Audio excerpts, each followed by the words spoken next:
Hey guys, it's Simon. This is Wrestling Unlimited, as it's Monday, and that means tonight was Monday Night Raw. Tonight's Monday Night Raw was the follow-up from the Royal Rumble this past weekend, and I thought it was an up and down show. I will say that for sure. It was an up and down show. I feel bad for Stephanie and Raquel. Not only did they not have that good of a match, it was kind of sloppy, but the crowd was not really into it that much either. The crowd was up and down. They would cheer for spots and then they would get really quiet. And it was just, that match felt so weird. And then the Bella segment was super weird and awkward. I don't know if it was that the show was weird itself or if it was the crowd, but I do want to read something. And I got to go find it from TC from WrestleVotes, because he had an interesting little news note here. He tweeted out. So this was during Raw. He tweeted out, quote, "I've been told by those in the know that tonight's show segments have been shuffled around quite a bit. It feels like they wanted to free up more time for the main event segment." So, yeah. I don't know if that played into anything. But the show felt weird at times, to me, at least. We got Luke here with us as well. Luke, how you doing? And what did you think of tonight's Raw? Feel pretty good. Might be getting a job here soon. I got a job interview Wednesday, so wish me luck on that. Good luck. But anyway, I thought the show was, it was up and down. I mean the last segment was a pretty good segment. The CM Punk and Roman stuff. We'll get to that when we get to that. But that was a pretty good segment in my opinion. I thought the vision at the beginning, I thought that was a pretty good opener. I loved how real that felt with all the Vision coming down, trying to calm Braun down, and Braun just being pissed off, and the show not having a normal entrance. It was just, oh, Braun Breaker's here. What's going on? I thought it started hot and it ended hot. I will give him that. It started well and ended well. One thing I like about Braun Breaker is that he makes anytime he's in a segment, he makes it feel real with how aggressive he is. I think Braun Breaker, and I've said this about Bobby Lashley before, Braun Breaker comes off like a guy that's not trying to cut a promo. He's just talking. Bobby Lashley always comes off like a guy in an MMA press conference or something. He doesn't come off as a great super polished promo. But he comes off as a guy that is good at hyping stuff up and can talk. I think Braun Breaker's the same way. He's not this great, super polished promo. No. He's not going to go out there and give you some Hollywood actor performance like we saw with Roman and CM Punk. He's not going to go out there and be super polished and just talk perfect. But he's going to go out there and, like you said, be aggressive and just feel like a real dude that's pissed off and hyping shit up. I've said that about Bobby Lashley before, and it's not a negative. It's a good thing. Makes him different. But with all of that, I want to say thank you for joining us here. Twitch.tv/PWU Unlimited, YouTube.com/Pro Wrestling Unlimited, and podcast services all around the globe like Stitcher, Spotify, Google Pod, Apple Pod, Anchor, iHeartRadio, and so much more. With that, remember, you can help us out a couple of different ways. You can hit that donate button down below or donate Twitch bits in the live chat. Also, remember, you can help us out by subscribing to the channel one of two different ways. You can either subscribe with a tiered subscription, or you can subscribe with Amazon Prime, because remember, if you have Amazon Prime, then you have Prime Gaming.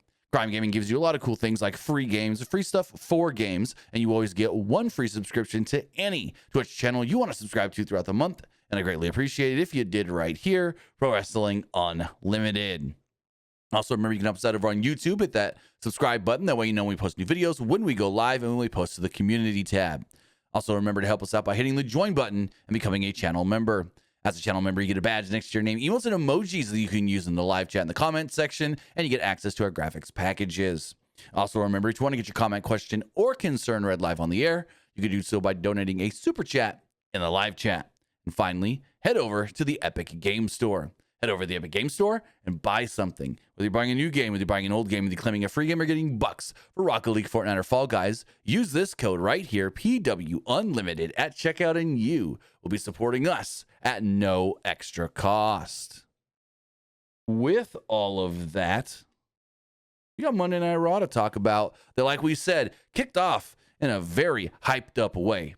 Like, it was 6:59 and I go, oh crap, Raw's starting. I got to get Raw on. So I load up Netflix. The screen goes black off that Raw is starting soon screen. And all of a sudden, it just fades in. No intro that I saw. It just fades into Braun Breaker walking towards the announce table. And I'm like, oh, well, this is interesting. Braun Breaker runs over there and basically gets in the face of the announcers, Michael Cole and Corey Graves, as they're in Philadelphia, Corey Graves' hometown. And he's like, who's the hooded man? You guys know who the masked man is? And he's getting all mad, and friggin' Corey's backing him going, I don't know. Don't ask me. I don't know. And Michael Cole's, backing away, and Braun grabs a chair and throws it. He picks up the announce table and throws it. He goes over to the timekeeper's area. He's like, give me a damn mic. And he demands a microphone. And this is just so good. So good. Breaker then eventually steps over the tipped over announce table, gets inside of the ring, and starts just going off on Adam Pearce as the Vision runs down. Like Bronson Reed, Austin Theory, and Logan Paul. So they run down to try and calm down Braun Breaker, and he's just yelling, Pearce, I know you know. I know you did it. It was all you. It was all you.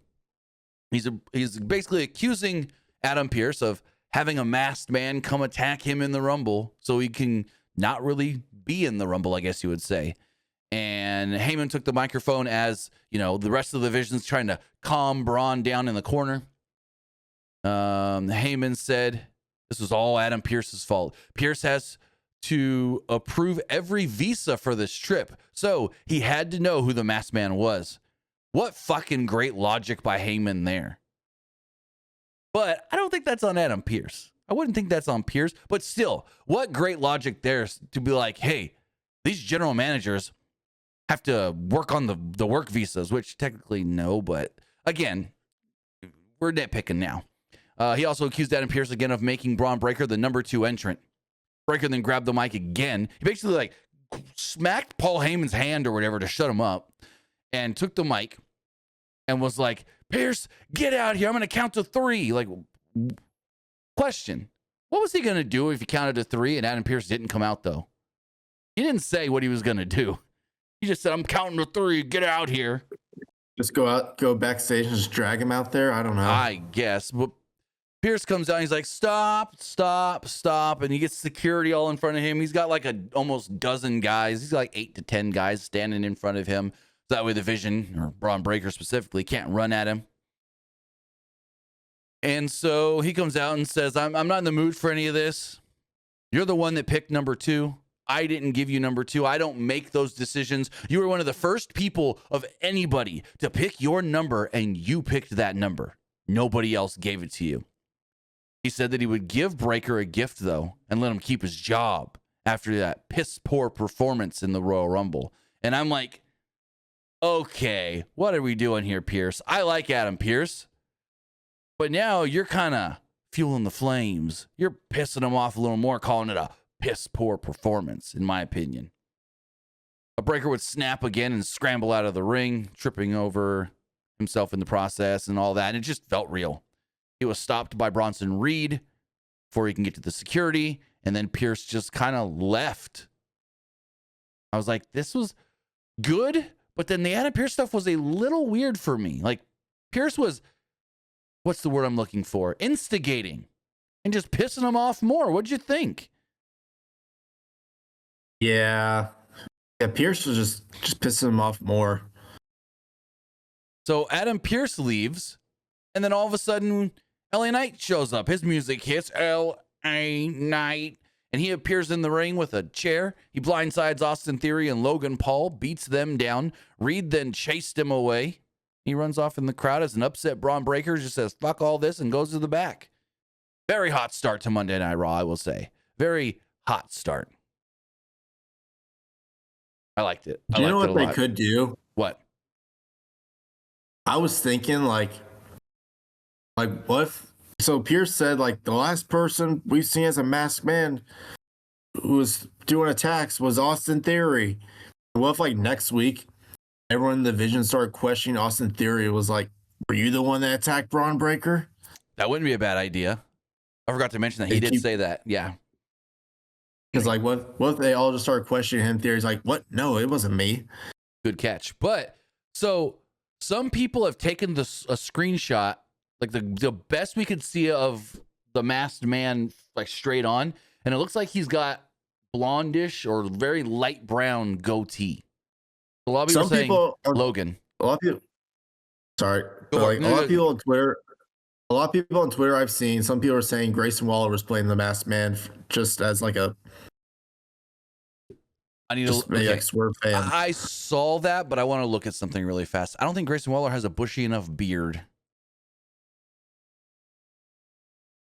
Because I did see a Twitter or a Facebook account go, it had to be Grayson Waller, and they had a picture of Grayson Waller in a hoodie. Yeah, no, it can't be Grayson Waller. Grayson Waller's barely got any facial hair. And this guy had at least a goatee. But no, someone on Facebook, one of the dumbass random fake news Facebook accounts, had a photo of Grayson Waller and he had a almost full beard. And I'm like, well, that's not real. But then you look at the hands of Grayson Waller in the photo, 100% AI. So, yeah. There was a photo going around of Grayson Waller that was completely AI that would have kind of worked, but not really work.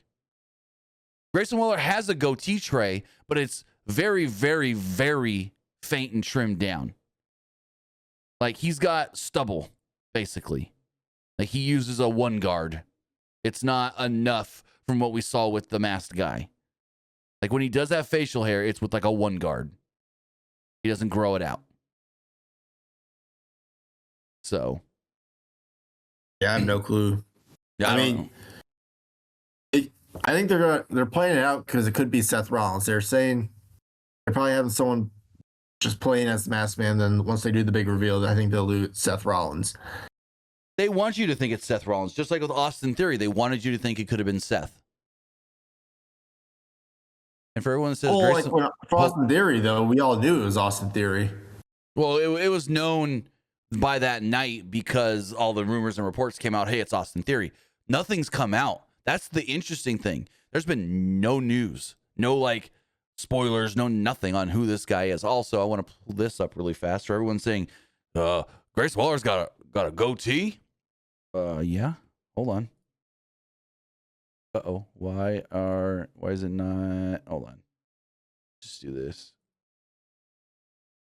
Why won't it show the screen? Give me 2 seconds. Grace Waller's got a goatee. Look at that. Grace Waller got a goatee. Like I said, it's with like a one guard. Grace Waller's got a goatee. Not enough for what the masked man had, though. Anywho. We do have some bit donations here. Thank you guys for the hype train on Twitch. Really do appreciate that. We have quite a few bit donations. Yeah, Esports Gaming Rules says, I saw it on NJPW Global's Instagram and X Twitter. Hiromu Takahashi has left New Japan Pro Wrestling. Does that he coming to reunite with Naito or coming to AEW? So he hasn't left yet. His last match is going to be on February 12th. But Hiromu Takahashi, former junior heavyweight champion, is leaving New Japan, as it was reported recently that he could be leaving. We don't know where he's going to go, whether he stays in Japan and goes to Noah, where Naito and Bushi are, whether he comes to the United States, goes to WWE, goes to AEW. Luke and I were talking a little bit about this, before we went live on the air. If he comes to the U.S., I think he would fit in better in New Japan. But what do you think, Luke? You mean if he comes to the U.S.? AEW. Yeah. Me personally, I feel like he might go to Noah and reunite with Naito and Bushi. Yeah, not a bad thing. That's what I think. I mean, is there that possibility if he goes to the United States and goes to AEW or WWE? Oh, yes. Yeah. But maybe for him, maybe he just wants to reunite with like Naito or Bushi. Maybe he feels settled in Japan. Yeah, maybe like you said, he feels settled in Japan, doesn't want to leave Japan, and just feels like he's done all that they're going to have him do in New Japan. Like he's hit his ceiling, I guess you would say. He's peaked there, which happens. I mean, they could have moved to the heavyweight division. I don't know why they didn't, but Because he would be a very, very small heavyweight. When we see guys like Will Ospreay or Kenny Omega move up to the heavyweight division, they're still kind of bigger dudes that can bulk up. Takahashi's a shorter guy, and I don't see him like bulking up. You know what I mean? Like Kenny did, like Ospreay did.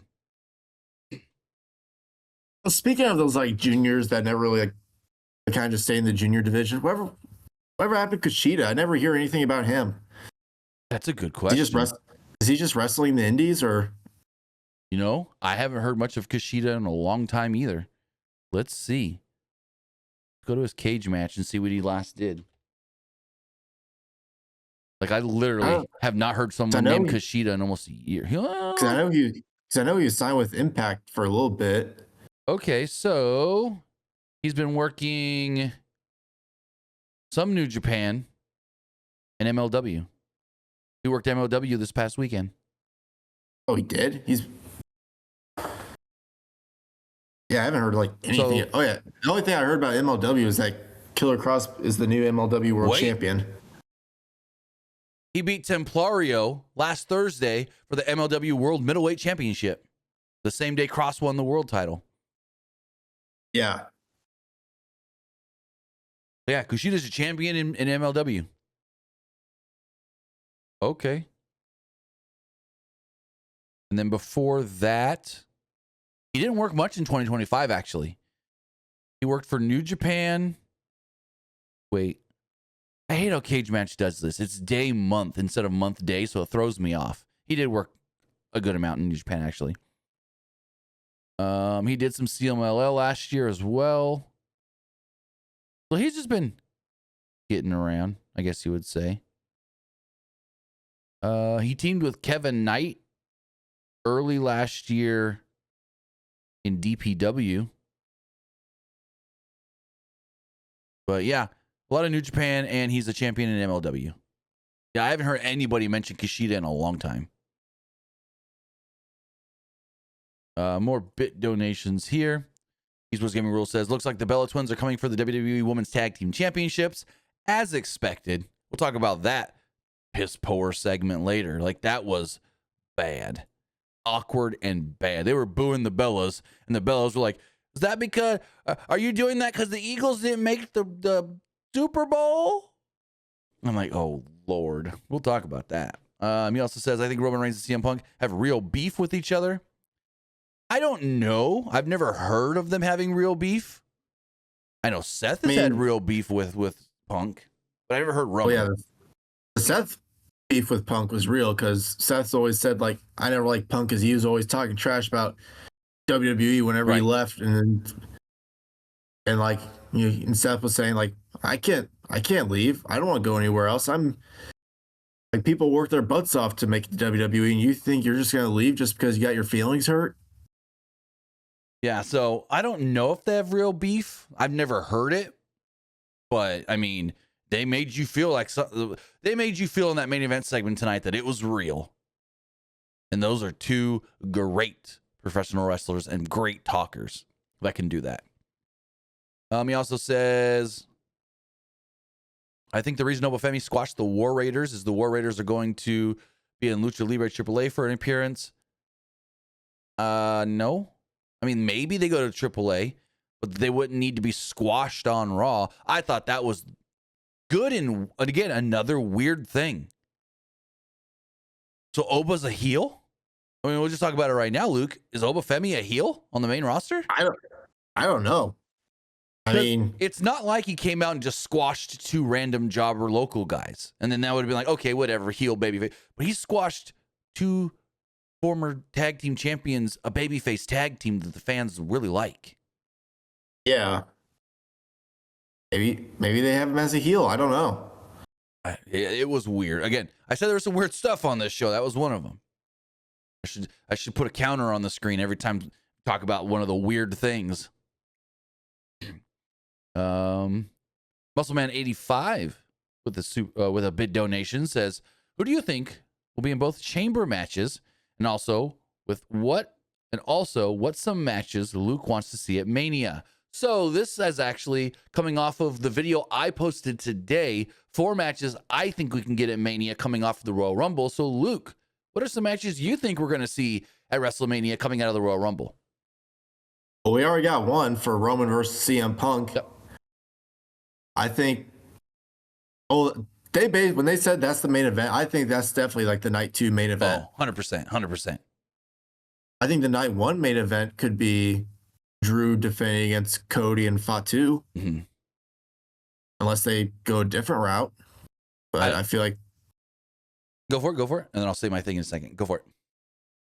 Oh, yeah, you can go. I think that's all I had. I will say one of my predictions was wrong. I thought Raquel was going to win the title tonight, and then Liv turn on her and challenge her for Mania, because that would have been perfect. Because Liv eliminated her from the Rumble. So I thought they were building that up. Now it's Liv and Stephanie. You know, I could honestly see them doing at Mania. Huh? So they do Liv versus Stephanie for the belt, and then maybe what if like Raquel costs Liv the belt? It's like, you eliminated me from the Rumble. All you care about is yourself, and they just like kick, and they all just kick Liv Morgan out of Judgment Day. We would have to see them. I don't see Liv getting kicked out of Judgment Day, but we would have to see them really keep teasing this and stretching it out for like 3 more months, though. That's the thing.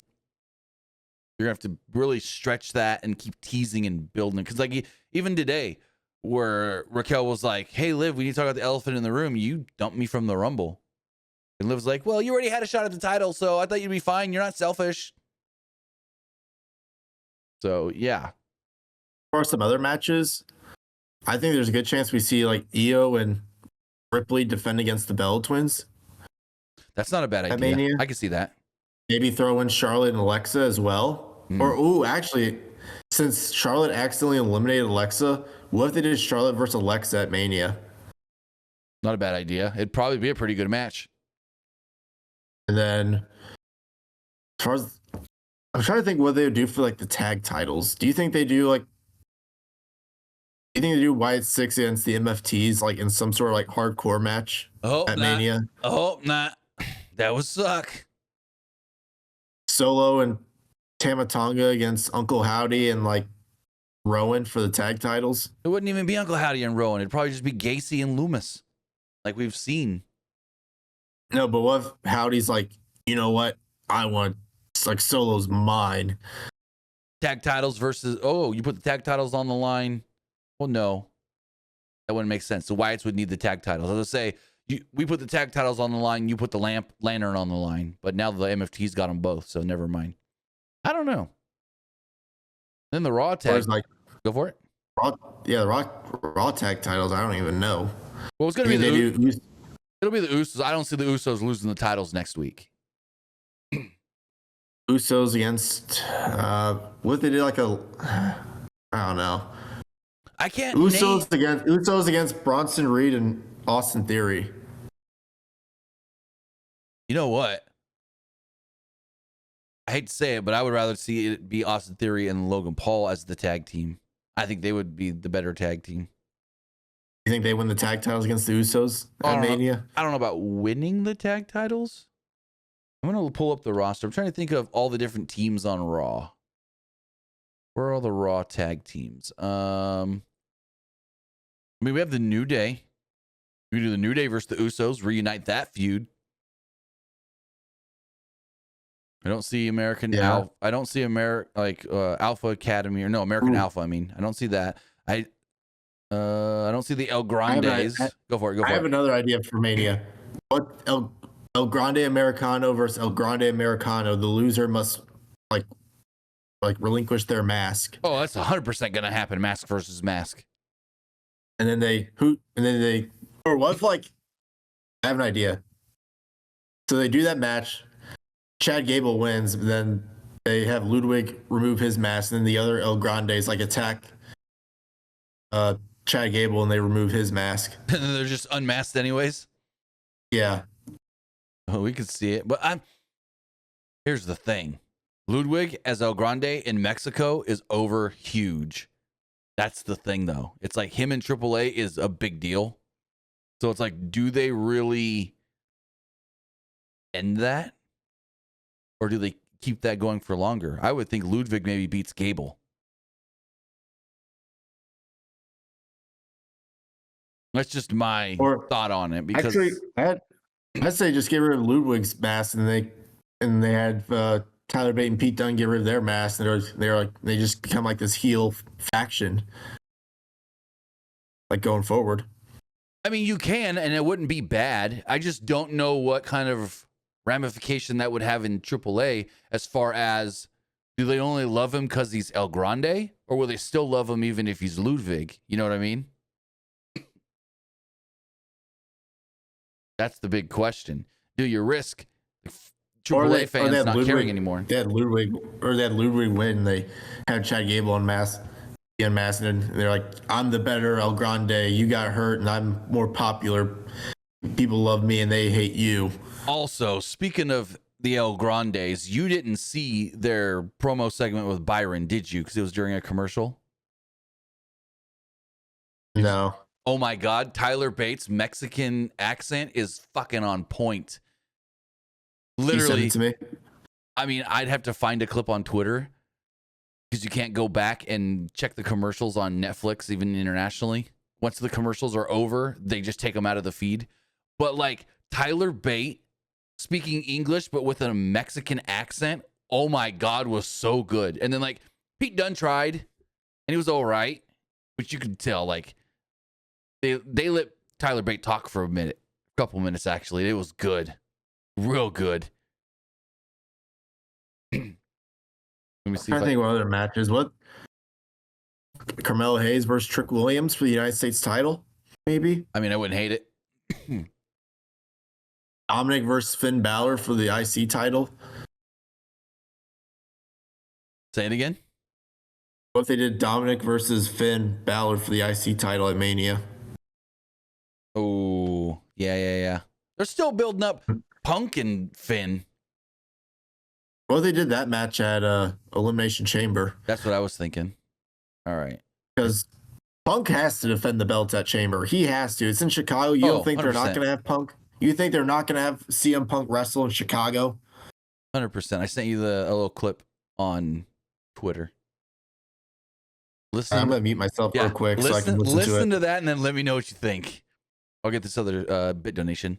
Esports Gaming Rule says, it seems everybody hates Gunther. So even maybe by WrestleMania 42 Vegas, someone beat him before the, quote, career killer storyline lasts a whole year.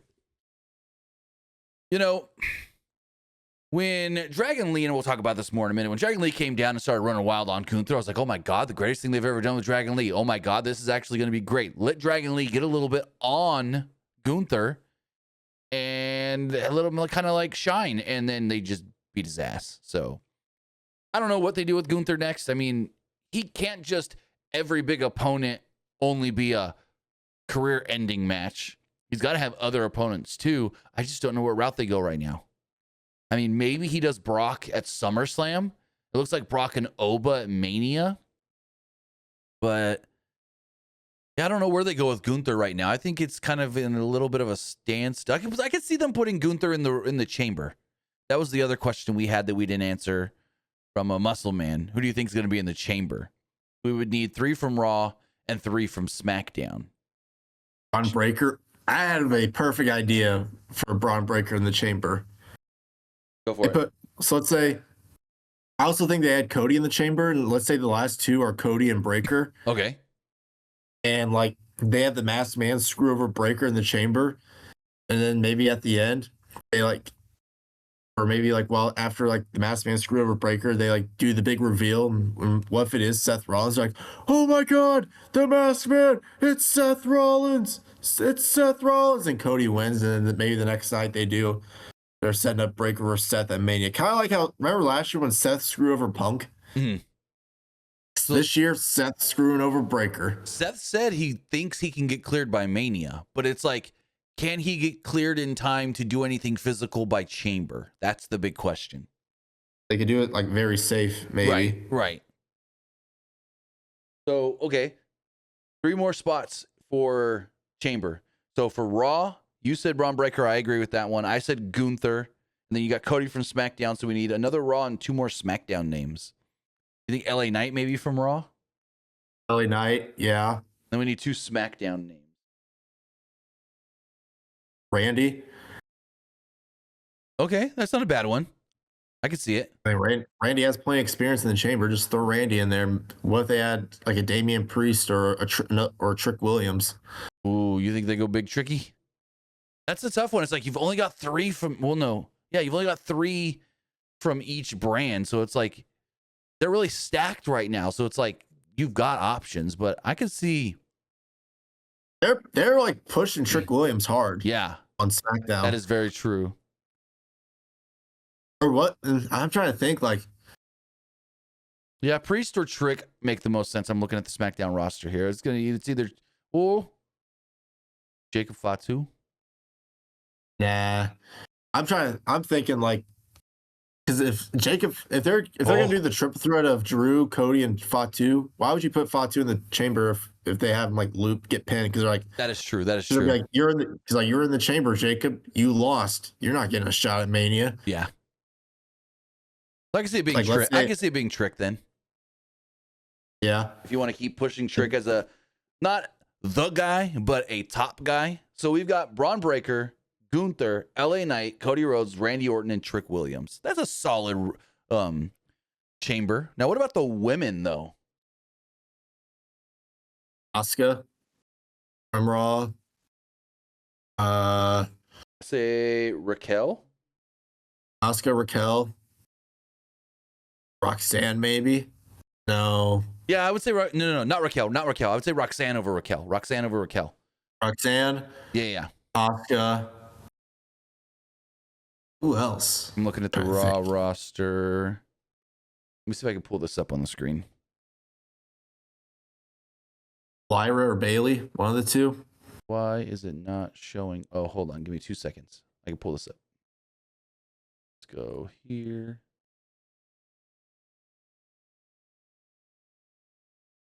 Didn't want to.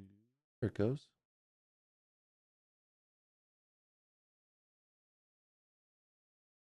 That is weird. Why is it not work?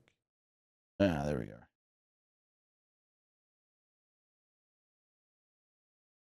Let's see. So I've got the Raw roster here. You should be able to see it now. So if we look at the Raw roster, do we say Asuka, Roxanne, Bailey, or Lyra? I'm saying that's why I said one of the two. Becky. You think they do Becky and AJ in Chicago instead somehow? They get to Becky and AJ maybe? I don't know. Rhea? Maybe. Rhea. Rhea's already a tag champion. I don't think True.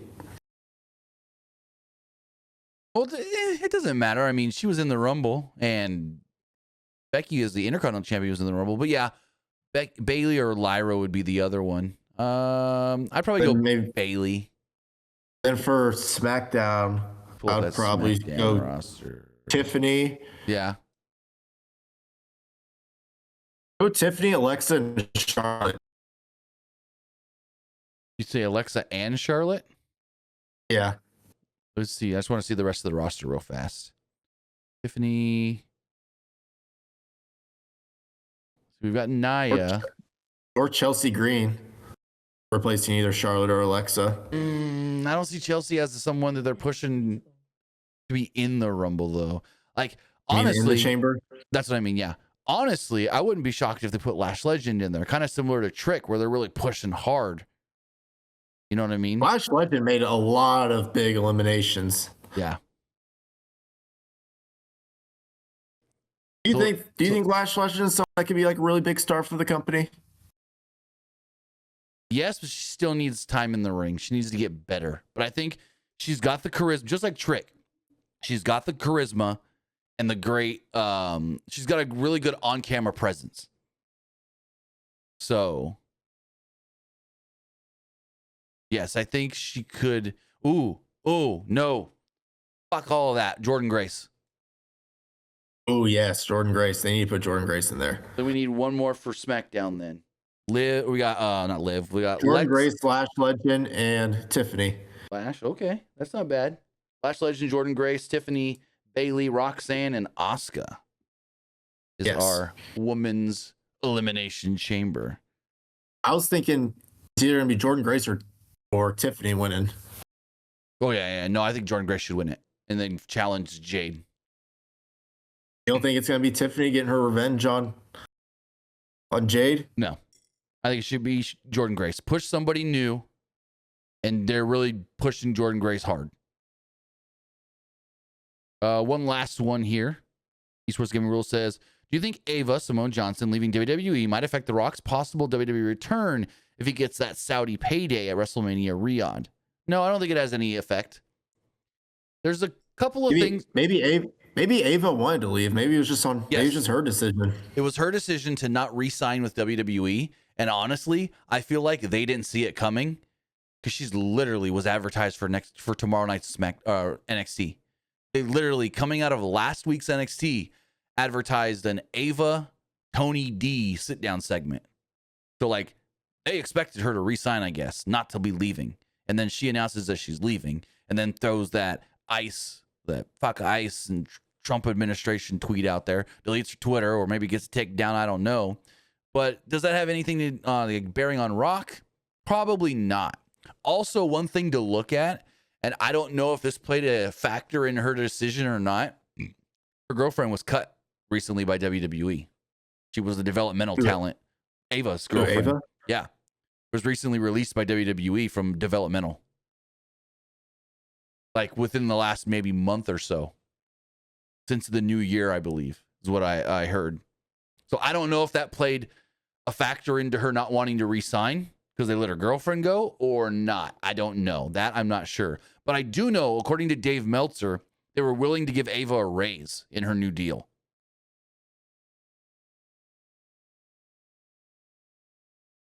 But as we go back looking at a Monday Night Raw, there was a recap of the World. Go for it.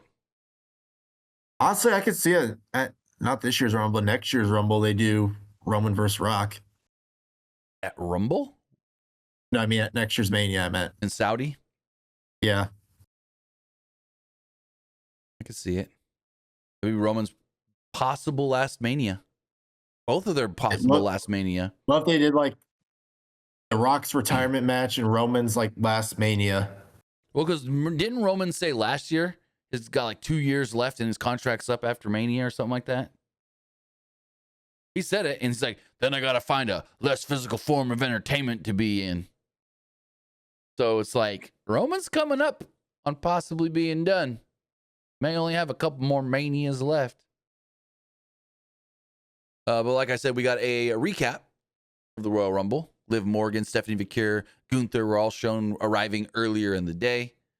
Then they let us know Javon Evans was the Iron Man of the Men's Royal Rumble. He lasted 40 minutes and 58 seconds. Speaking of Javon Evans, he had a match tonight with El Grande Americano. So, Evans, he had his shoulder and his ribs all taped up, showing the bruises and bangs or whatever, the beats and bangs from the Royal Rumble. He was off to a good start here early on, but did miss a stinger splash. El Grande then took over, and there was a light to okay, we want Gable chant from the crowd. Evans then came right back and hit a crazy leaping dive to the outside, almost flying right over El Grande. And I want to go back to this we want Gable chant really fast, because you got to look at the Saudi crowd versus the U.S. crowd. The Saudi crowd loved Brie Bella. They cheered the crap out of Brie Bella when the Bellas hugged. They loved it. Then the Bellas came out tonight. They didn't give two shits. Then, where this ties in with the We Want Gable chant is tonight, when El Grande was in there, they were chanting for Gable. They knew that the original El Grande is Gable. Yet the Saudi crowd reacted like they had no freaking clue who that was. The original Grande. So, yeah, interesting. Very interesting to me. Just the things that the Saudi crowd liked that the U.S. crowd didn't, and the U.S. crowd seemed to like that the Saudi crowd didn't, or whatever. So, very weird stuff. Evans was distracted by Rayo So El Grande nailed a drop kick on the apron and lawn darted him into the post. Also, you didn't tell me what you thought of Tyler Bates' Mexican accent. He did it so perfectly. Exactly. And It trust was me, perfect. You only saw a little snippet of it. There was more, and freaking Tyler Bate or Pete Dunne trying to like pipe in a little bit behind him too, like just like one or two words here and there. El Grande had control through a commercial break, but not much really happened. Evans then fought back after the break with some chops, forearms, kicks, and a satellite DDT. Evans then fought out of a submission hold, and El Grande was lying on the other side of the ring. Evans then went to the top rope and hit a senton leg drop, like basically to the other side of the ring. They say this kid's bouncy. His boy's bouncy. Ryo then distracted the referee, so Bravo tried to trip Evans off the top rope. Ryo then handed El Grande the middle plate to put in his mask while the ref was dealing with Bravo. Then, old Chad Gable, the original El Grande Americano, entered to his music and posed on the aisle. The distraction, though, allowed Evans to hit a running knee strike, the OG cutter, and pin El Grande Americano in a 12.5-minute match to pick up the victory. I thought the match was fine. It was a good, solid Raw match. I will say that. It was a good, solid Raw match. They both looked very good, and Javon got a win. What'd you think? I thought it was pretty good. Actually, just thought of another Mania match. Go for it. So you know Carmelo Hayes doing those open challenges for the United States title at Mania? Right. What if they... I was thinking, what for United States title they did a ladder match? That wouldn't be a bad idea. I feel like SmackDown has a lot of like mid-card guys that they could put in the ladder match. What they did Carmelo, Matt Cardona, Ilya Dragunov. Put Kit Wilson in there. Why not? God damn. Do you know what that Mania crowd would be like hearing his theme song? Right. Kit Wilson, Trick, yeah. The whole whoop that trick, maybe, and another one. Trying to think who else. maybe a Solo or a Sammy. Don't you think they would do something with Sammy in like a one-on-one match? No, they're waiting for that Sammy one-on-one match next year. Sammy's winning that title in Saudi. That's what I think. Undisputed title. I think Sammy's winning one of the championships in Saudi next year. I think Sammy's winning the 2027 Rumble, and he's winning the freaking championship, whether it's the WWE or the World Heavyweight, next year in Saudi. We do have another bit donation here we'll read really quickly. Esports Gaming Rules says, why the WWE Universe and recent WWE PLE's post shows were chanting "We want Vince"? Does that mean they really want Vince McMahon back? But is he really coming back to replace Triple H in creative? Well, Vince ain't coming back. I'm going to tell you that right now. No matter what Vince Russo or Jonathan Coachman or anybody else says, Vince ain't coming back. And the crowd chanting, "We want Vince," that's just the dumbest fucking thing I've ever heard. I heard it during the post show on Rumble, and I'm just like, what are we fucking doing here? You're just making the wrestling fans look so stupid chanting "We want Vince." What do you think, Luke? Yeah, I think that's stupid. I saw someone tweet saying Triple H needs to leave creative. He keeps pushing the 4 same women like all the time, doesn't want to push anybody new. And then he had Roman win the Rumble when he doesn't need it. Yeah, like, I will say the women part, I do feel like he's kind of pushing the same women a lot recently. So that one I can kind of see why fans are kind of upset about that. Hey, you think? But like I said, they're pushing Lash Legend. They got her teed up with Nia. Nia's a great person for her to learn from. And they're pushing her like a big star, so that's somebody new. They also see something really big in Sol Ruka. I'm going to tell you that right now. But unfortunately, I think Sol Ruka is going to end up winning that NXT Women's Championship and stay in NXT way too long. Yeah. Let's move forward. I do. Go for it. I kind of want to see them push Chelsea Green more because I feel like a lot of stuff they keep saying about her, at least WWE Creative, apparently WWE Creative thinks that Chelsea Green's nothing more than just someone that should put over the women, like a Charlotte Flair or like a Becky Lynch. But she's even said that though. She's like, I don't need to be the top woman. I don't need to be the you know, But she has the talent though. That's the thing. Well, that's the thing. Like Michael Hayes said it. Chelsea Green is probably the perfect female pro wrestler because you give her 20, 30 seconds on screen and she's going to optimize that better than almost anybody. She said one time in an interview that she's like, I'm the female Miz, and I take that as a compliment. I'm somebody that they know that they could throw out there, and they're going to get a good match out of whoever they want, and I'm going to make that person look good. Like, I'm going to do what I need to do to make my opponent look good, and whoever they're wanting me to make look good, I'm going to do it. Like, this is a whole, you got to watch some of her recent interviews, because she talks about this, saying that, like, she doesn't need to be the top woman. She loves the spot she's in, and she's even said it before. She'd be perfect in Total Divas.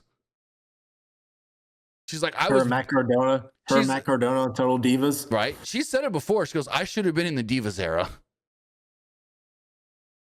Total Divas no longer a thing. No, but they got both Bellas back with WWE. Do we bring it back, Netflix? Netflix likes their reality wrestling shows. They've had the one with OVW. They've got Unreal. Well, maybe we get Total Divas back in some form. You can have like the Bellas, Chelsea, Maxine. Maybe you keep putting Natty back in there and Naomi. There's your 6. Maybe you like get the Bellas, Naomi, Natty. Those are your OGs. And then you add like Chelsea. Chelsea, Maxine, Lash. Maxine would be perfect for it. Lash would too, because her and Trick would probably be really good on there. And then you need like maybe 1 or 2 others. Maybe find an NXT. Nia Jax. Maybe, but you don't need too many OGs, and Nia was an OG. Well, Nia also said she hated being on Total Divas. Yeah. Like she was on like the Renee podcast once, basically saying that she was saying it was all fake and she hated being on. And well, we all knew Total Divas was fake. Everybody knew that. 99% of all reality shows are scripted. Like they find things that the people on the shows are going to do in their real life, and then they overproduce and script it. Like that's what all reality TV is. Alexa Bliss, maybe bring her back. You know what? You know what would make this show, get a lot of eyeballs outside of wrestling is if Alexa's on there with her husband, Ryan Cabrera. Because then you would get the Ryan Cabrera fans. If he's willing to do it, ooh, that'd be an interesting one. Because then you get all his fans. But I don't know if... Ooh, that's a tough one. Because Alexa's also somebody that doesn't like to show her daughter's face like on social media or anything. So whenever she posts photos, it's with her daughter's face covered. So I don't know how much of her home life she would show. You know what I mean? Mm-hmm. So that would be a tough one, I think. But moving forward, Michael Cole stated there was 13,746 people in the building or in attendance. That's how many tickets were out. Jimmy and Jay entered. So, hey, look at this. We're back in the United States. Jimmy's allowed on TV again. Like we said, Jimmy can't be on them international shows because he can't leave the country, it sounds like. But the Usos came out. Big Jim's back. He said he was gone for a few weeks. They issued a warning to the Alpha Academy next week, who they will be defending their tag team titles against. Shouted out Roman Reigns for winning the Rumble, and that was about it. Michael Cole then congratulated Bad Bunny and Jelly Roll on their success at the Grammys. I don't know what awards they won. I didn't follow the Grammys, so I don't know. Then we had Gunther. But at first, we didn't know it was Gunther because AJ Styles' music hit. AJ's music hit. The crowd blew up thinking, oh my God, we're getting one last appearance of AJ. And it was not AJ.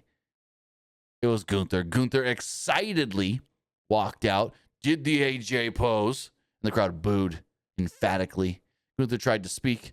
Eventually he said Styles found out what Goldberg and John Cena already knew. when you step in the ring with the career killer, your career and legacy die. And on the big Titantron screen, it said Gunther in the middle, and then on both sides, it said career killer. This is when Dragon Lee would run out as Gunther was speaking. He attacked Gunther, nailed him with a great-looking suicide dive, and sent him into the ring post for the Hurricane Rana. And I'm sitting here going, oh my God, they're doing something fucking great with Dragon Lee. This is awesome. Dragon Lee charged at Gunther while he was in the Timekeeper's area, but Gunther popped up and nailed him with the ring bell. And this is when my head fell, and I go, fuck, he's going to kill him now. He's going to kill him. Gunther then put him in the dreaded sleeper hold until officials officially broke it up. Gunther then went into the ring and picked Dragon Lee up by his mask. Gunther put him in a sleeper hold. This time, Dragon Lee was just dangling over the side of the ring. Eventually, they separated them with Gunther just dropping Dragon Lee. And there we go. Gunther put his coat on and left. So it's like, oh my God, they give us that spark of, oh, they're going to do something cool with Dragon Lee. He's going to look great. He's going to look great. Oh, they jobbed him out. They made him look bad. What'd you think? Yeah. Do you think we're going to get Gunther versus Dragon Lee at the Chamber? How about this? Gunther versus Dragon Lee in a Chamber qualifying match, and Gunther wins to qualify for the Chamber. Not a bad idea. That would work. Because I think Gunther's in the Chamber. Well, there's a replay of Reed and Logan trying to kill LA Knight back when, they tsunamied him on the top of the car. Heyman then approached Adam Pearce in the back and asked him to make a match between Breakker and LA Knight. Pearce said no. Pearce didn't appreciate Breakker interrupting the show right at the start. He told Heyman to escort Breakker out of his building and tell Reed to go get ready for his match against Penta. Heyman then said, do you know who you're talking to and what city we're in? Fans start chanting EC Dub. Pearce then told Heyman, F-A-F-O. A line Heyman used on Pearce. I don't know what that means, though, but Heyman said it to Pearce on the Rumble pre-show, I think it was. I don't know what F-A-F-O is. Chat, what's F-A-F-O? I thought maybe you would know. No. Interesting. Heyman then chuckled at Pearce using that line and walked away.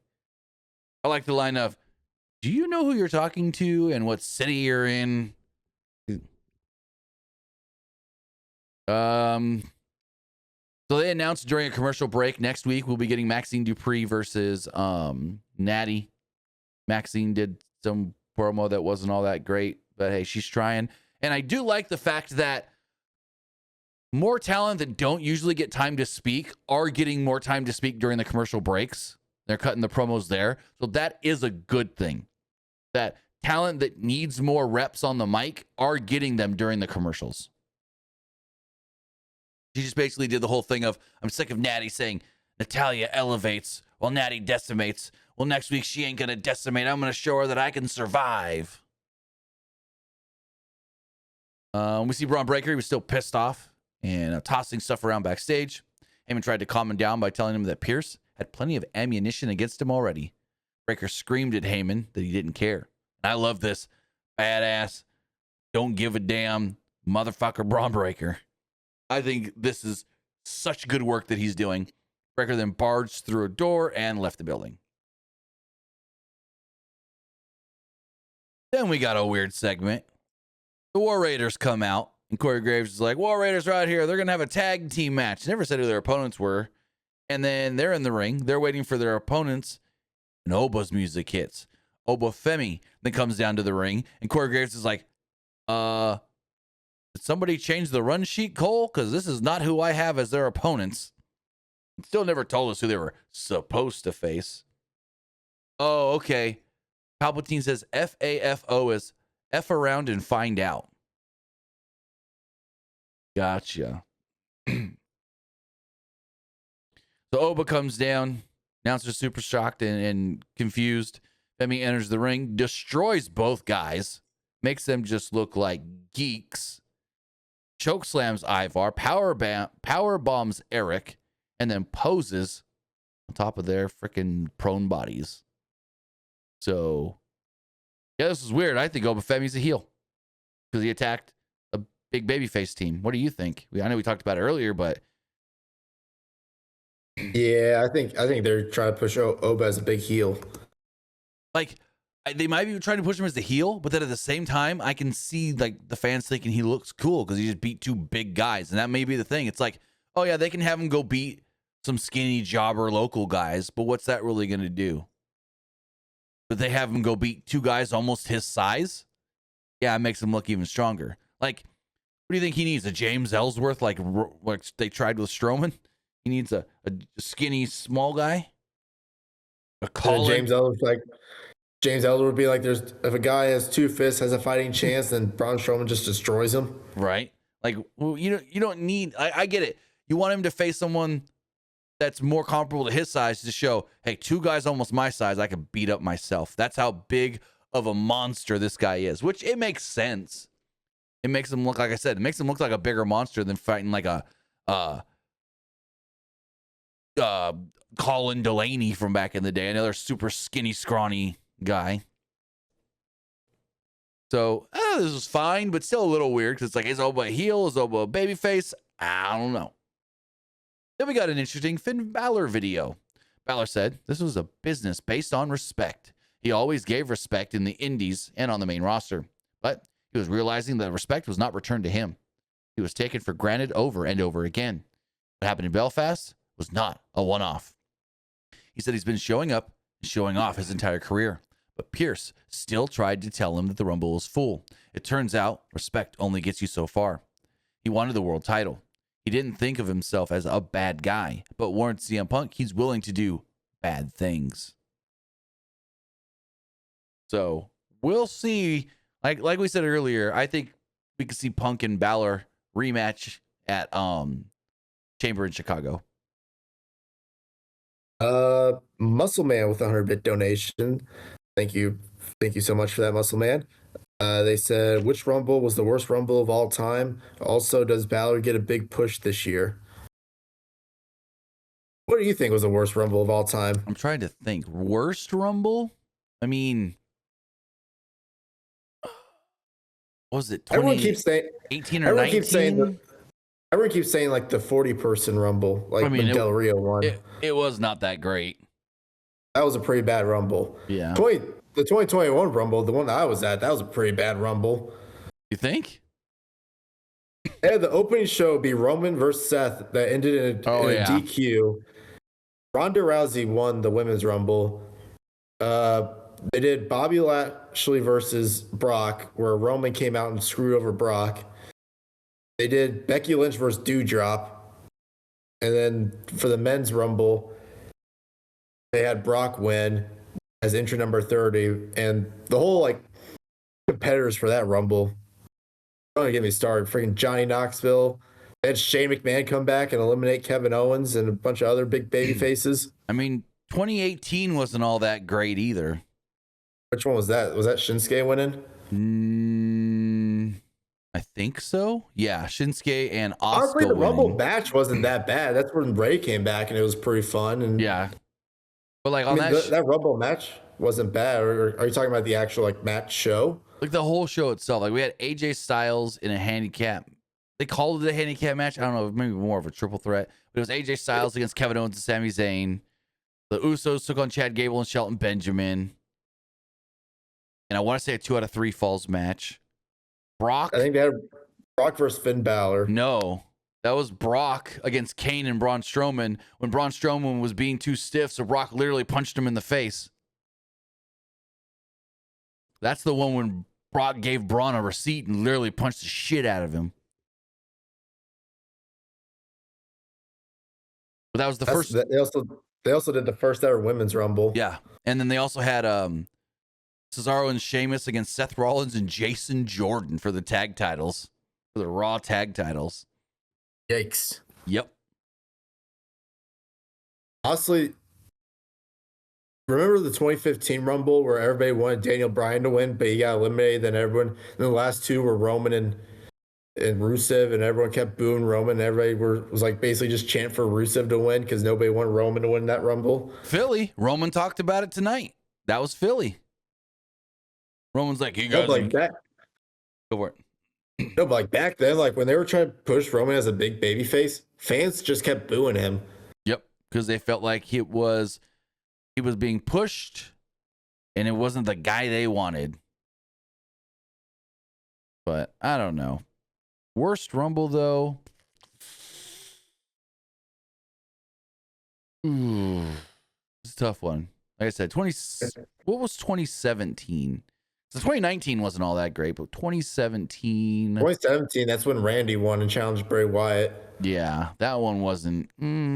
That one had like Nia Jax versus Sasha Banks on the pre-show, I think maybe. Charlotte and Bayley for the Raw Women's title. That did have an ODQ match with Owens and Roman. It was a Jericho in a shark cage. Jericho in a shark cage. AJ versus Cena, where Cena won the world title. Actually, that was a really good match. That was a really good match. But maybe 17 wasn't as bad as I'm thinking. 2011 and 2021 were probably the two worst. Moving forward. Oh, remember when Vince won the Rumble? Oh, they showed it during the freaking Rumble this year. They were like, which man can follow in the footsteps of these former Rumble winners? And they fucking showed Vince. They literally showed Vince winning the Rumble. I'm like, oh, that's a choice. That's a choice for sure. What else is a choice? Go for it. 2010 was Edge won. Yeah. And that's when they had Beth Phoenix eliminate the Great Khali. When she kissed him. And then CM Punk came out, gave Beth Phoenix a GTS, and then eliminated her. I'd say 2011 was pretty bad, and then everyone keeps saying Del Rio was the worst Rumble winner ever. I mean, maybe one of. Like, I'm not a huge Del Rio hater because I think he did some good things. I think Del Rio was better coming out of his Money in the Bank win than his Royal Rumble win. Well, yeah, because out of his Rumble win, he didn't do anything. They had him lose to Edge. And they lost to Christian at the next pay-per-view. Yep. Like, that was bad. That's what made his Rumble win terrible. Let's see. What was 2010? 2010 had Christian versus... Oh, this was not a good show. Christian versus Ezekiel Jackson for the ECW Championship. The Miz versus MVP for the United States Championship. Sheamus versus Randy Orton for the WWE title ended in a DQ. Mickie James defeated Michelle McCool for the Women's Championship. Undertaker pinned Ray to retain the World Heavyweight Championship, and then Edge won the Rumble. I do not remember that Undertaker-Ray match at all. Neither do I. Yeah. That was a weird year for, like, I would say it was a weird year for Taker. It was just, they had him retire Shawn Michaels at Mania. Then, like, after that, they did that whole feud with him and Kane. And Kane literally just squashed Taker in that feud. Mm-hmm. So, on the pre-show of that 2010 Rumble, the Bellas, it was the Bellas, Eve Torres, Gail Kim, and Kelly Kelly against Alicia Fox, Jillian Hall, Katie Lee Burchill, Maurice, and Natty. Bellas picking up the win there. Bellas back together in WWE and on this Raw in Philadelphia. But Nikki's music hits. She comes out and shakes her booty. Bree's music hits. Bree mode. She comes out. Bellas reunite. They come down to the ring, and the crowd is booing. Nikki then goes, "What is that? What is that? Are you doing that because the Eagles didn't make the Super Bowl, or is that for us?" And then Bree goes, "Maybe they're saying Coop, as if you know, her 21, 22-year-old boyfriend on the Eagles." And Nikki goes, "Oh, yeah, I got good taste. Pro Bowler." I'm like, oh my God. She's apparently dating Cooper DeJean, half her age. Yeah. Crowd's just not having any of this. Nikki said the Bella twins haven't appeared on Raw together in over 7 years. Nikki shared everyone's excitement that Bree was back, and then there was like a slight yes chant. So then Bree tried to do the yes chant, and when she started to do it, it literally died out. Bree said she was happy to be back home She joked that she didn't return because Nikki was, she didn't return just to reunite with Nikki, but maybe because Nikki needed some help getting her butt kicked every single week. She said she returned because they are, quote, the original women's tag team. The division was better than ever, and now they want a piece of it. It's time for the Bellas to win the tag titles. This was not good at all. They got in there, they said their lines, and they got right out. Like, this sucked. Any thoughts? It sucked. I just looked up the 2011 Rumble match card. And, this was not a good show at all. So they did the 40-person Rumble where they had Del Rio win. Right. Edge versus Dolph Ziggler for the world title. Oof. Edge won. Miz defending the WWE Championship against Randy.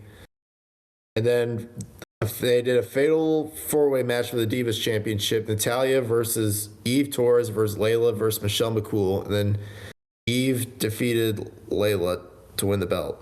Oh, yeah. Okay, then. That was pretty bad. Yeah. I'd say that's a tie between that or the 2021 Rumble. Close to it, yeah. And Dolph Ziggler, they really pushed Dolph as like a big time heel, but never had him win the world title. Well, he won it that once when he cashed in the. Yeah, but that's the only time though. Anytime he actually had like an actual like shot though, he never won. Oh yeah, no. 2012, that was also a pretty bad Rumble. Remember they had like John Laurinaitis gave Dolph Ziggler just a world title shot like just out of nowhere. Then he was trying to screw CM Punk to have Dolph try to win the belt and failed. Dolph won the World Heavyweight Championship twice. Yeah, it was just once. According to his Wikipedia, it's twice.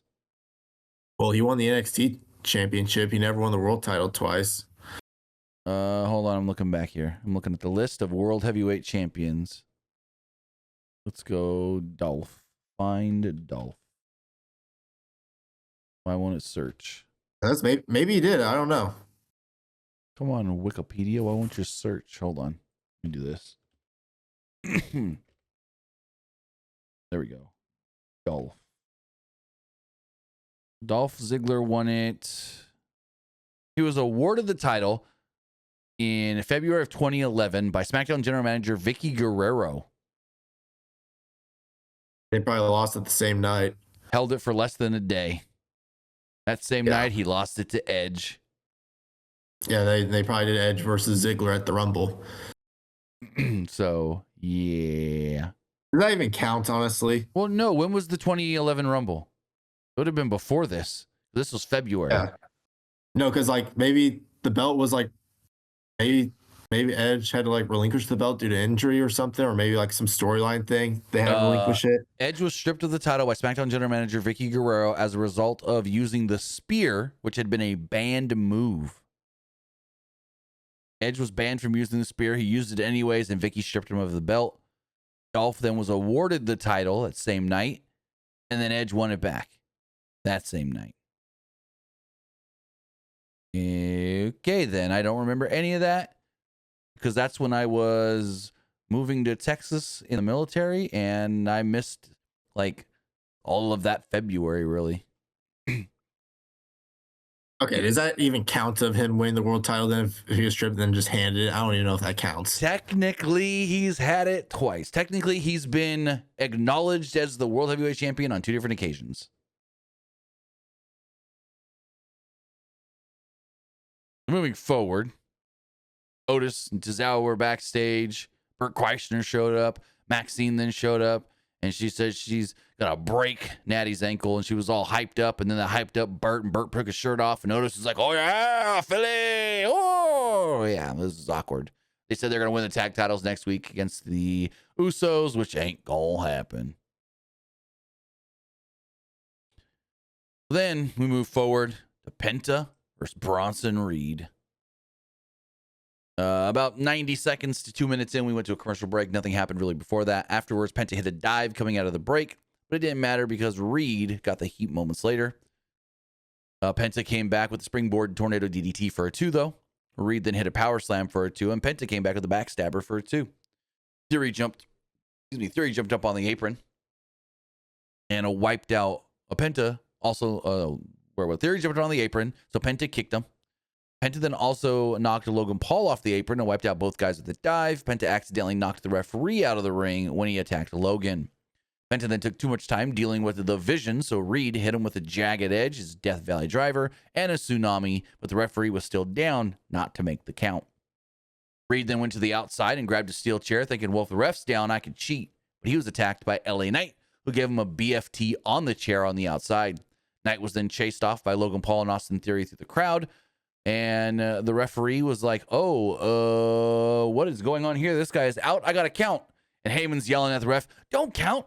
This doesn't count. What are you doing? No, he was attacked. It's a DQ. And so, like, Heyman's trying to plead with the referee. The referee's counting. Reed couldn't get back in the ring by the 10, and Penta wins by countout. It was okay. Like, it was a 13-minute match. Like, it was solid, but it was a weird finish. Another one of those weird things. Finish. Like I said, weird things on tonight's show.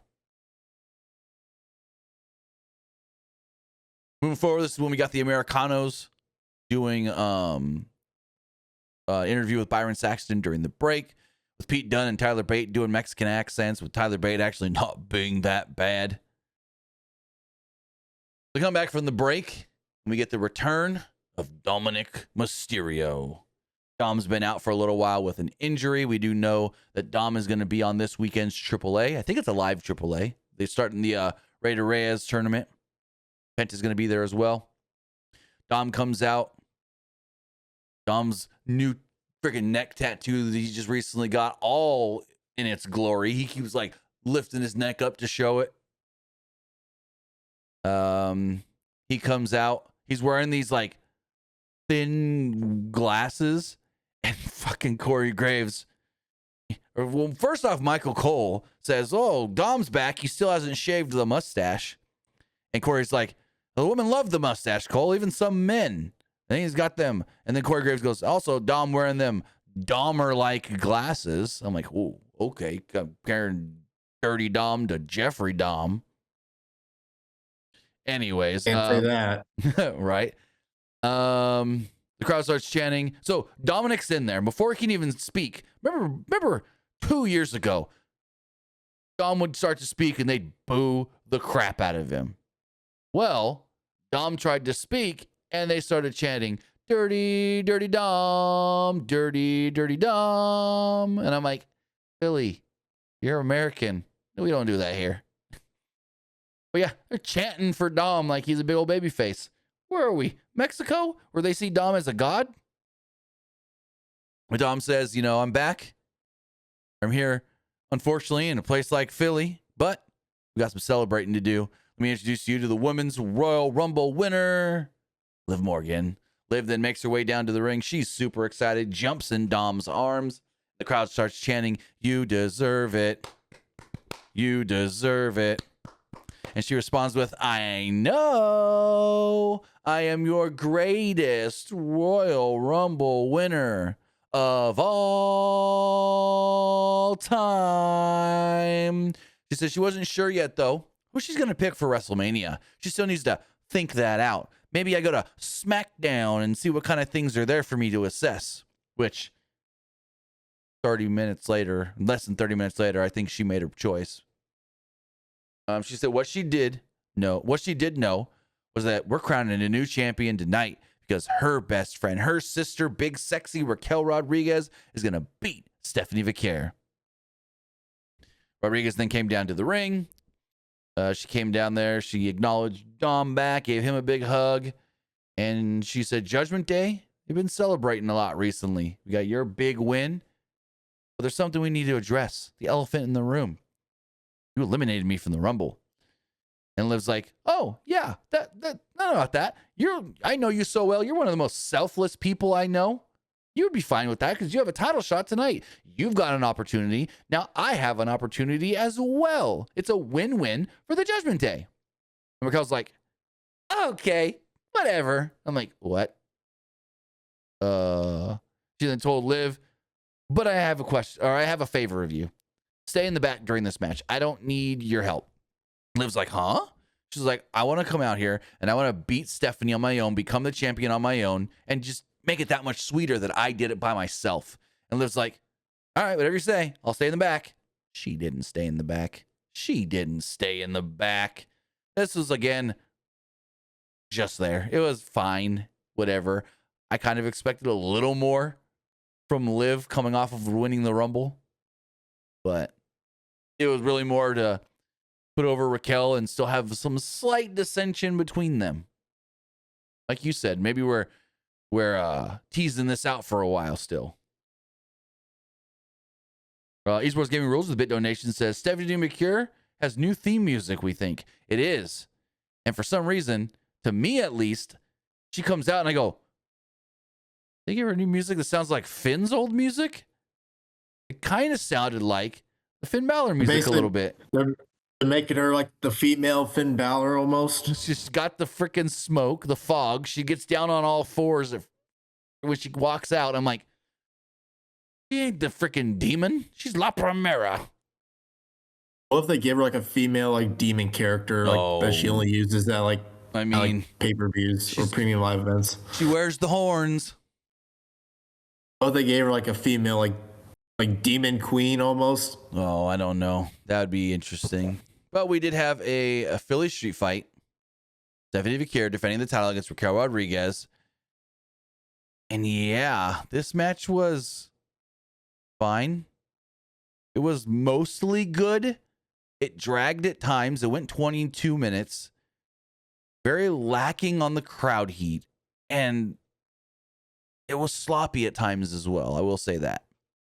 Like there was one point early on where frickin' Raquel was trying to throw a chair in the ring and she literally threw it up and it came back down and hit her in the head. So, McCure grabbed a table early on to the crowd's delight, but was unused. Raquel powerbombed her, unused by her because Raquel powerbombed her through it moments later. During a commercial break, Rodriguez then wrapped a chain around Vicare's previously injured ankle and dragged her around ringside, slamming the leg into the barricade. After the commercial break, Rodriguez booted the steel steps into Vicare's ankle.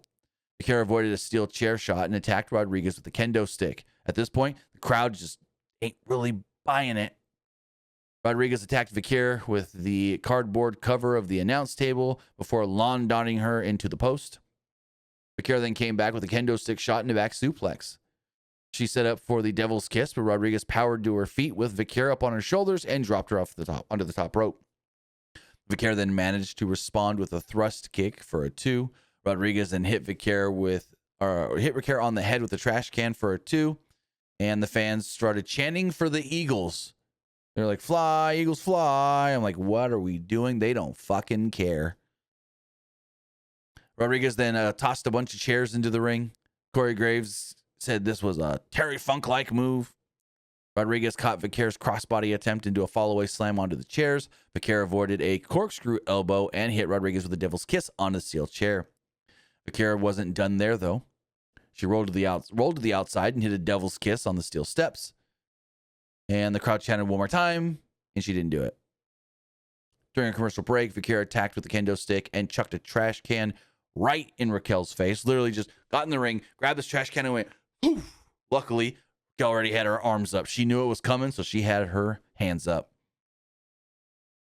Also, a table was set up at ringside that didn't get used for a while.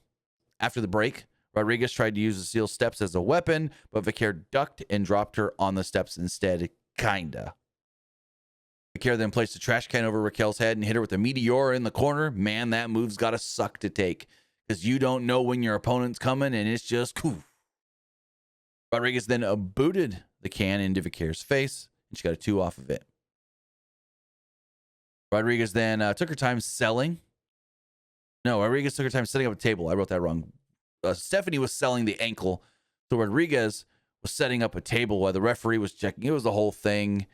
Rodriguez then tried to go for a Tejana bomb through the table, but Vicare slipped out. Rodriguez then hit a clothesline instead that looked like a JBL clothesline from hell. We're almost 20 minutes in at this point, and it just feels long. Morgan then entered from the crowd with the woman's title, and she's trying to give it to Raquel. And instead of Raquel being all mad and wondering, "What are you doing out here? I asked you not to," she's just like, "Oh, you want to give me the belt? Okay." Okay, maybe, sure. Vaquero then uses the distraction to chuck Rodriguez into the wedged chair that was in the corner and then mocked Morgan from the apron. Roxanne then tried to get involved. Vaquero was on the top rope, and, well, Stephanie pushes Roxanne down off the middle rope and through the table on the outside on the floor. Vaquero then set up Rodriguez for a Hurricane Rana, but she blocked it. Raquel then tried to give her a Tejana bomb off the top rope, but then she blocked that into a Hurricane Rana, and she was supposed to go through the table, but she kind of just took a front bump, and the table didn't really break much, and so she fell over, and then the table kind of just fell over it, and then Stephanie hit a spiral tap, the corkscrew splash. She then got up, pushed the table. She pushes the table over. Well, first off, actually, she first pushes the table over onto Raquel, who's laying on the ground. And Michael Cole's like, oh, she's stacking the table on her. And then she just pushes the table off of her. Then she goes to the top to go for the corkscrew. And she just pins her. Like, the last couple minutes of this match were not good. Not good at all. I don't know what the hell happened. It was like that Becky Lyra match from Backlash last year that's just all to hell. You didn't like that Becky Lyra match from last year? The one that Lyra fucking Lyra put her hands back in the zip ties. No, I didn't like that match. Lyra was the one from Backlash? Wasn't it? Is that what am I thinking correctly? I thought people actually liked that match from Backlash. Did you watch Unreal? Yeah. Yeah, they go into detail on that match where afterwards Lyra's just apologizing to Becky like crazy because she just had such a bad performance. That was the woman, she had the chair wrapped around her and everything, and yeah, it was a whole thing. It was a whole thing. Oh, I'm thinking the SummerSlam match. Okay, I got it mixed up. Thank you, Sin Saturday. I was thinking the SummerSlam match. I got them mixed up. My bad. Yeah, it was the SummerSlam match that was bad. Also, speaking of Backlash, though, they did announce the Backlash this year is coming to us in from Tampa, Florida.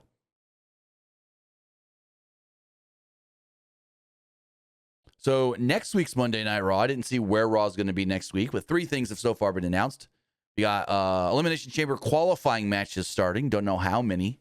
Maxine Dupree will be taking on Natty, and the World Tag Titles will be on the line when the Usos defending against the Alpha Academy. So then we cut to the back parking area. An SUV pulls up. We know exactly who it is. Well, it's more of a Range Rover than an SUV, but Roman Reigns gets out. Thank you, Esports Gaming Rules. This is Cleveland next week. Gotcha. Roman Reigns comes out, immediately walks through Gorilla. Like they just dropped him right off at Gorilla. What a fucking entrance. You show up late and they drop you off right there at the entrance. You just get out of the car right there at Gorilla. Couldn't look like a... Go for it. Sorry to cut you off, but like I think we forgot to mention something. What? That they said on Raw. Javon Evans was the Iron Man in the Royal Rumble. Yeah, I mentioned that. He was in for 40 minutes and 58 seconds. That was 59 minutes. Was it? Might have been 59 minutes. I wrote down, hold on, you might be right. Maybe I wrote it down wrong. I don't even know where it's at in my notes now. I wrote 40, 50, 40, 58. I could be wrong. Maybe I read it wrong. I wonder who the Santino was. The shortest? Well, hold on. WWE has the list. Because they called the shortest the Santino. I think it is. But do they call that the Santino, or No. they just say just shortest time? They just said the shortest. They had a list. I saw it. Oh, they should just call it the Santino. I think it's way more fun calling it the Santino. Where is? They had it here. I saw it yesterday. No, I don't see it. Oh, entrance men's rumble. Here we go. Nope, that's a video. They had like a list of all the entrants. Now I don't see it anymore. Oh well. Anywho. Yeah, Javon was in longer than anybody and eliminated no one. But Roman Reigns looks like a big star when you can show up whenever you want and get dropped off in a car at Gorilla. Like, holy shit. Roman Reigns, Question. go for it. I know it's a little early, but do you think Roman winning the Rumble is the right move? I know it's a little early to tell, but like, or do you feel like there was someone else they could have like had win the Rumble that could have been like more beneficial? If Cody wins the Chamber, then yes. Because last year there were people saying like maybe Jay win was the good move, and we saw how it played out, and it wasn't. No. You don't want me to go into Jey Uso. I fucking ripped this guy a new one and thanked Roman Reigns on the Rumble pod. Did you like fucking running it back in the Rumble, and nobody's gonna dump him off the middle rope when he climbs up there to yeet? That's the perfect spot to eliminate this fool. And then Roman, hey, want to run it back again? Run it back. So Jay goes, okay, and Roman fucking punches him in the face. Like, Jey Uso is a fucking meme. Oh, Elite says it was Rusev. Yeah, Rusev was in for like less than 30 seconds. Oh yeah, I was also gonna say something. I saw someone make a YouTube video about this or something on Twitter about it. Someone was complaining about who was directing this show. They were literally just showing Jay's entrance when instead they could have showed Cody eliminating Brock. Yeah, Cody and LA Knight eliminated. Well, no, I had to ask the chat. I said, chat, who eliminated Brock? I'm watching this show, and all of a sudden Brock's just gone. I didn't even see it. I had to ask the chat. They were too busy showing freaking Jey Uso's long ass entrance. He literally took all 2 minutes, got in the ring, and then all of a sudden we hear, and I'm like, oh, Jay just got in the ring, and the next guy's already coming out. What the fuck? Yeah, no, don't get me started on Jey Uso and the Yeet. I hate it. I fucking hate it. It's starting to get annoying. It's starting to get annoying at this point. They're overusing it. Yes. Roman Reigns comes out. He says, hey, Philly, got a lot of highs and lows in this town. I won my first championship here on my daughter's birthday. I also lost my last championship in this city. I won my first Rumble here, too. And they chanted for him. They cheered for him. He goes, and I didn't get that kind of reaction that night, I'm telling you. Oh, yeah. Braun Breaker was the shortest. He was in for less than 10 seconds. Duh. Why couldn't we remember that one? Rusev at least was longer than him. He said he won his second Rumble on Saturday. And, well, next city I'm scheduled to go to is Philly. What are the odds?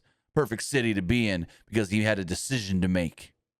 He was about to pose the question, who should he face? Which title should he go for? The crowd starts chanting for CM Punk. Roman said, quote, so you don't want me to go for Drew McIntyre? Reigns asked if they preferred Punk, and they cheered. This was when Punk came out. The crowd chanted for Punk, and the two men stared each other down. Punk looked into the camera and addressed Finn Balor first, saying that he's going to come after him. Punk said that Balor wasn't sure if he's a bad guy. Well, Punk warned him that when pushed far enough, he can be the bad guy. And he's going to deal with Balor soon. Reigns is perplexed. Punk interrupting him to talk about somebody else? Punk said that he wasn't interrupting anything. Reigns was a visitor on his show. He said, I'm the champ, CM Punk, and I call the shots. What do you think this is, Friday Night SmackDown? Punk said that Reigns has a big decision to make. Punk saw that Reigns was asking, quote-unquote, the fans for help. He mentioned McIntyre, and the fans booed. Punk proposed Reigns versus McIntyre at WrestleMania, and they booed again. Punk proposed Reigns versus the best in the world, CM Punk, and they cheered. Punk told Reigns he'd take the easy way out and pick Drew McIntyre. Reigns scoffed at the idea of McIntyre being easy. The easy way, I goes, that guy's like 4 times your size. How would that be easier than you? It's like the last time they fought over a bracelet and you cried about it. Like, that guy's gonna, no. Punk told Reigns, be careful. The last time he wrestled McIntyre, they ran out of staples putting his dumb ass back together. Punk knew that Reigns had beaten McIntyre in the past, but Punk beat him in the most dangerous match this company's ever had, Hell in a Cell. Reigns said that he beat McIntyre for 3 years straight. Punk said that he did. All with all of his cousins helping him. I did it by myself. Reigns warned him against talking about his family. He said, don't mention my family. He said they were the only reason this company was even here today. We are the cornerstone. We keep this company together. The only reason Punk had a company to even come back to. Punk said that Reigns manipulated his family and a great number of people into thinking that he's the greatest Messiah that there's ever been. Punk heard what Reigns had to say on McAfee's show and laughed about it. He laughed at the idea of Reigns taking a mini vacation, saying he was given opportunities. He had the audacity to say this while he was away. Punk reminded Reigns that he was once champion for 434 days with Paul Heyman by his side. That must sound familiar because Reigns followed in his footsteps. He was a champion with Paul Heyman for 1,300 days. Punk said that he may have done it longer, but I did it better. Punk said that Reigns earned the right to call his shot and show up whenever he wanted. Punk wasn't mad about it. Reigns chose to be a part-timer. Punk chose to be in 10 different countries in 3 weeks. He chose to see the fans worldwide. He chose to go to Poland, Scotland, Denmark, Belgium, London, Toronto, and Philly tonight. Punk chose to be a fighting champion, just like he chose to bring Reigns into this company along with the rest of the Shield over a decade ago. Reigns followed in his footsteps, and he learned from the best. Roman laughed him off here. Punk said that Reigns has a decision to make. Reigns can face the guy that he thinks he can beat in McIntyre, or a guy on Reigns' best day that he can't touch. He could face McIntyre or climb Mount Everest with no Sherpa and face the best in the world. Reigns said that Punk was in all those towns because, well, you took a 10-year vacation and wanted to get in as much as possible. Reigns laughed at the idea that he learned from Punk. The only thing he learned from Punk was what not to do. Punk wouldn't be here without him. When they re-signed Punk, what did they do? They asked Roman first if he was okay with it. He made a promise to Paul, and he did the best he could. But he would never forget 10 years ago when Punk went to his friend's podcast and made Reigns' life way harder than it ever should have been. Punk came back, took his wise man, and brainwashed his cousins. Punk almost brainwashed Roman. Roman shook his hand like a man at Survivor Series in the War Games, but Punk mocked him behind his back. Roman's made his choice. He could pick Punk, and he would be the biggest star available. Or he could pick Punk because he's the biggest star available, or he can pick Punk because he was the best show. But no, he said, quote, "I'm picking you because I hate you. I've always hated you, and WrestleMania is going to be the best day of my life because in the main event, you will acknowledge me." Roman dropped the mic and left as Punk watched him walk away with a smirk on his face. Woo! Was this so freaking good? What did you think? I loved it. It was pretty good. I think the whole plan was Roman win the Rumble and originally challenging like Seth. So yes, But they slid Punk at that spot. And they're like, all right, we'll still have Roman win the Rumble and just have him challenge Punk. So according to rumors, the plan was Roman was going to get to Seth somehow, challenge Seth for the World Heavyweight Championship, and beat him. The Vision would then see Seth as weak here, and that's when they turn on him. But Seth got hurt, and they had to speed it all up. So do you think Roman beats Punk? I don't know. That's a good one. Like, there's no reason for Roman to beat Punk, to be completely honest. There was a reason for Roman to beat Seth, so they can do the whole thing with the the Vision, and have the Vision turn on him. There was a reason. But now it's like, there really doesn't need to be a reason for Roman to beat Punk. I can see Roman beating Punk and Roman, doing the acknowledge me to end WrestleMania night 2. I can see it for sure. That's one that, like, right now, I need to wait for the build because I have no clue. That I like that I don't know. So, What about So do you think Liv's gonna challenge Vicar, or do they basically already confirmed that?